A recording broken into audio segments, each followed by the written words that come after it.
वाह, क्या आईपीओ है।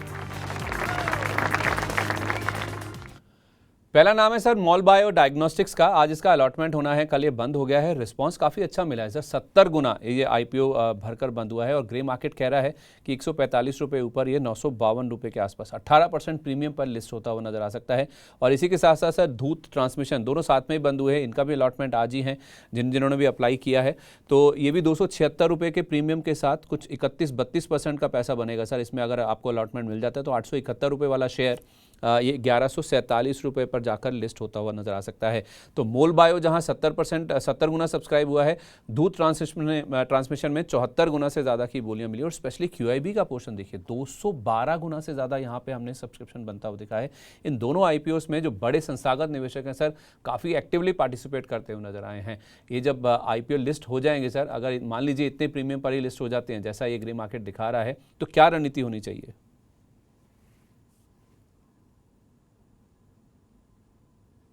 इसमें पूरी तरह से मैं कन्विंस नहीं रहता हूँ आईपीओ में। सबसे बड़ी कमजोरी है मेरी ये जो आईपीओ मेरे थोड़ा सा रीच के बाहर हो जाता है स्टॉक, आईपीओ वाले स्टॉक्स। मगर मॉर्बियो की बात करूं तो सर अभी 60 के मल्टीपल के करीब ये प्राइसिंग दिखा रहा है। मगर अगर 20% और बात कर रहे हैं हम लोग तो 72 के मल्टीपल हो जाएगा जब ये खुलेगा। और लालपेट लैब हो, थायरोकेयर हो, वो 50-55 के मल्टीपल में मिल रहा है। जो ये ऑलरेडी विजय डायग्नोस्टिक हो, ये ऑलरेडी डायग्नोस्टिक वाली कंपनीज है और ये 50-55 के मल्टीपल में मिल रहा है। तो ये ऑलरेडी महंगा होगा। चांसेस है ये स्टॉक बहुत अच्छा है, लॉन्ग टर्म के लिए ठीक है, मगर वैल्यूएशन वाइज थोड़ा महंगा हो जाएगा। तो क्योंकि आईपीओ खुलते ही एक मोमेंटम आता है, अगर आपको मोमेंटम मिलता है तो स्टॉप लॉस लगा के होल्ड करें। जहां पर आपको लगता है ये घूम रहा है तो एक बार निकल जाने की कोशिश करें, क्योंकि इनसे सस्ते स्टॉक, अच्छी क्वालिटी के स्टॉक मार्केट में लिस्टेड है। मैं खराब नहीं बोल रहा हूँ, पर दूसरे अच्छी क्वालिटी के स्टॉक मार्केट में लिस्टेड है जो इससे सस्ता वैल्यूएशन में मिल रहा है। ठीक है। और धूत ट्रांसमिशन? तो धूत ट्रांसमिशन में मेरा व्यू नहीं है, मैं उसमें बात नहीं कर पाऊंगा, उसमें ट्रैक नहीं किया है। ठीक है। Milky mist dairy food sir, इसका आज आखिरी दिन है। ये दूसरे दिन तक देखें तो 2.25 गुना के आसपास सब्सक्राइब हो चुका है। ग्रे मार्केट कह रहा है कि 140 वाला 160 रुपये पर लिस्ट हो सकता है। 20-22 रुपये के आसपास का प्रीमियम है। आपके हिसाब से सर इसमें पैसा लगाना चाहिए?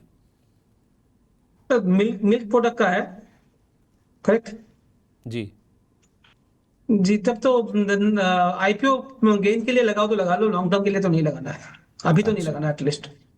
अच्छा, आपने शिप रॉकेट वाला देखा है सर आईपीओ? इसमें वो भी आप देखेंगे तो पहले दिन ही ये पूरा सब्सक्राइब होता हुआ दिखा है। आज इसका दूसरा दिन है तो 0.97 टाइम्स ये सब्सक्राइब हुआ है, जिसमें आप देखेंगे तो आपको एनआईए का और रिटेल का सब्सक्रिप्शन ज़्यादा देखने को मिलेगा। हालांकि क्यूआईबी यानी कि जो बड़े निवेशक हैं वो इसमें ज़्यादा एक्टिव नहीं है। तो शिप रॉकेट में सर पैसा बन सकता है लिस्टिंग पर? ग्रे मार्केट तो कह रहा है कि 35% पैसा बन जाएगा। शिप रॉकेट मुझे थोड़ा सा पड़ा था सर, मुझे ये स्टॉक ठीक लग रहा है, तो एटलीस्ट आईपीओ के लिए तो इसमें पैसा लगा सकते हैं। लिस्टिंग गेन के लिए आईपीओ मार्केट आप थोड़ा सा लिस्टिंग गेन के लिए लगा सकते हैं। फिर हम नेक्स्ट जब मंडे को बात करेंगे तो एक बार बात कर लेंगे इसमें और फंडामेंटल्स क्या है नहीं है। बट मेरे हिसाब से आईपीओ के लिए तो इसमें लगा सकते हैं, लॉन्ग टर्म के लिए क्या है नहीं है उसको अभी रीड कर रहे हैं अभी भी। ठीक है, लिस्टिंग गेन के लिए ज़रूर यहाँ पर पैसा आप लगाकर चल सकते हैं। दूसरा नाम जो है सर वो है बिहारी लाल इंजीनियरिंग का। ये भी आप देखेंगे तो पहले दिन ही आपको 2 गुना से ज़्यादा के सब्सक्रिप्शन देखने को मिले हैं।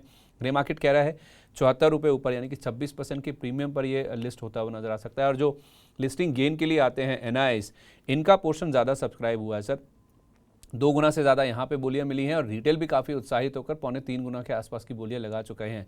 तो बिहारी लाल इंजीनियरिंग में सर पैसा लगा सकते हैं? जी, आईपीओ के लिए लगा सकते हैं सर, लॉन्ग टर्म के लिए अभी नहीं बोल पाऊंगा, बट आईपीओ लिस्टिंग गेन के लिए मुझे लगता है 10-15% इसमें भी मिलना चाहिए।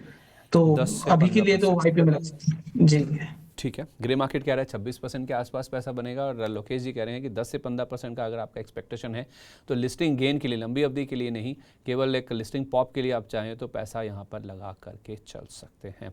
बहुत शुक्रिया आपका लोकेश सर, अपना कीमती समय आज हमारे साथ शेयर करने के लिए। जिन भी स्टॉक्स पर आईपीओस पर बातचीत हुई है उनमें कोई डिस्क्लेमर?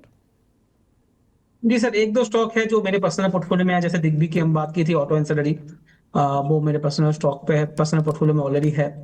तो बायसनेस कभी कभी आ जाता है। सेम स्टॉक हम रिकमेंडेशन अपने क्लाइंट्स को भी देते हैं। तो जो भी बाई सेल एग्जिट की हमने बात की है वो मेरी बात सुन के ना करें, अपने RARI से जरूर कंफर्म कर लें, उसके बाद ही बाई सेल का डिसीजन बनाएं। और दूसरा जो मानना है मेरी बात वो जरूर मानिए 200 डे मूविंग एवरेज की, उसके नीचे का कोई भी स्टॉक है उसको अगर छोड़ देंगे तो 90% आपका लॉस बच सकता है ट्रेडिंग के लिए, तो उसको थोड़ा सा अवॉइड करने की कोशिश करें। ठीक है, thank you okay. Sir, thank you बुलाने के लिए। बहुत शुक्रिया आपका sir, and wish you a very good day sir. Thank you, नमस्कार।